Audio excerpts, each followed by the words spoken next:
Hello mga ka-MU! Welcome to Murang Ulam! Hello sa inyo! Meron na naman tayong bagong isi-share.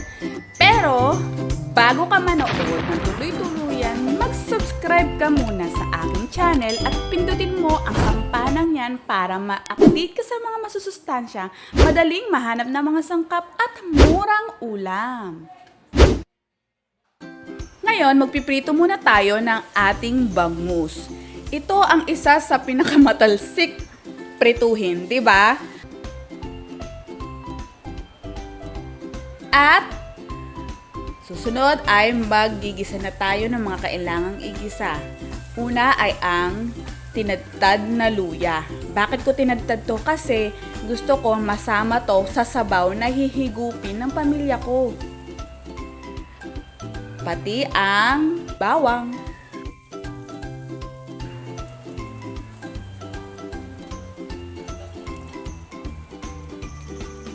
Isunod natin ang sibuyas.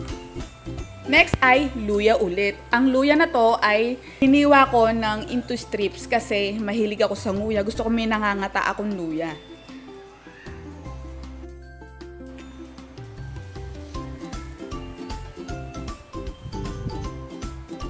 At ang sayote.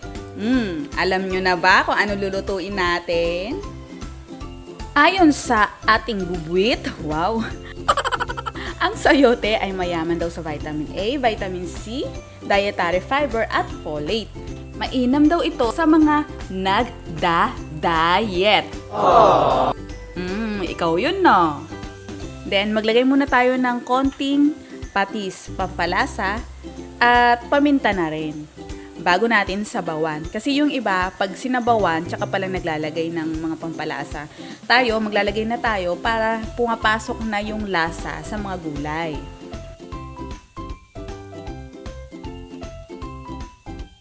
Next ay sasabawan na natin. Lalagyan natin ito ng mainit o yung pinakulong tubig.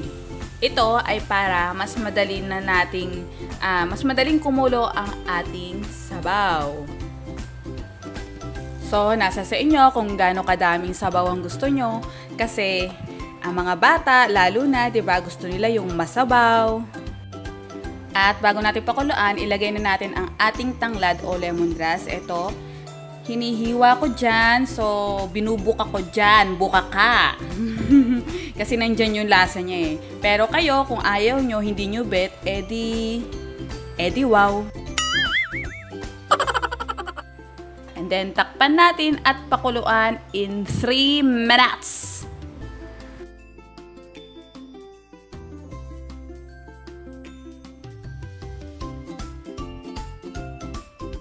Yan. So, ilagay na natin ang ating piniritong bangus kanina. Natatakam na ba kayo?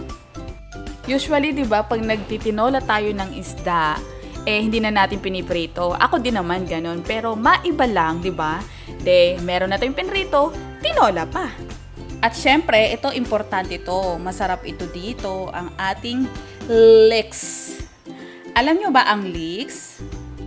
Ang leeks, bukod sa nagbibigay ng aroma at lasa sa mga lutuin, lalo na sa mga sabaw, ito ay mainam sa mga may mataas na blood pressure at ito rin ay may antibacterial, antifungal at antiviral kung kaya mainam sa pagpapaboost ng immune system. Ay, walang tuldok. Maglagay muna tayo ng sili. Hiningal ako doon.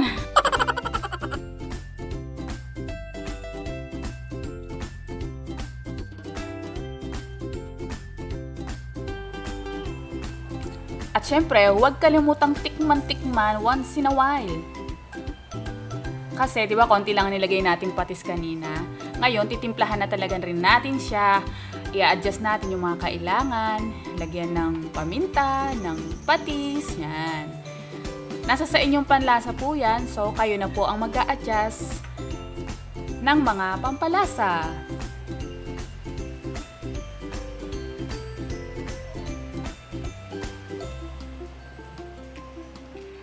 At yun po, hahayaan po natin toong kumulo.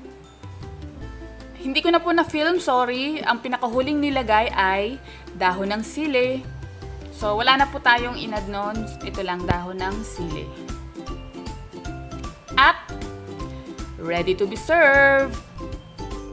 Oh, wag ka munang lalarga ha. Baka ikaw na ang ma-shoutout ko sa dulo. Narito na ang ating...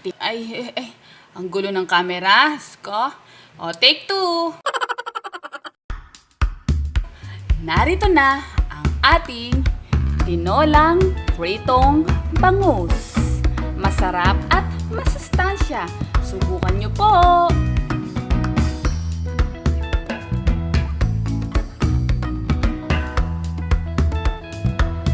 May kumurot na. Hello sa iyo, Chloe Armenta, kay Jazer at kay Gabgab from Lola Rosita Armenta. Hello sa inyo. Hi, Jenny Rose Perez. Belated happy birthday kay Maria Camille Karen from your Tita Feli Falar. Hello po. Shout out kay Ramdo Macuel. Hi po kay Elias Abaiz. Hello sa kabalin natin si Rod Sazon. Shout out kay Ma'am Jenny Lee Bakay at sa kanyang family. From Oman, Ma'am Sabrina Abriel Miano. Wow, ganda ng pangalan.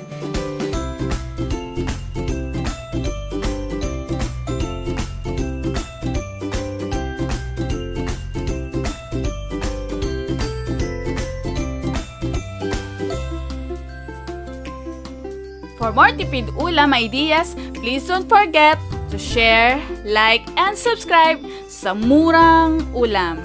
Thank you for watching!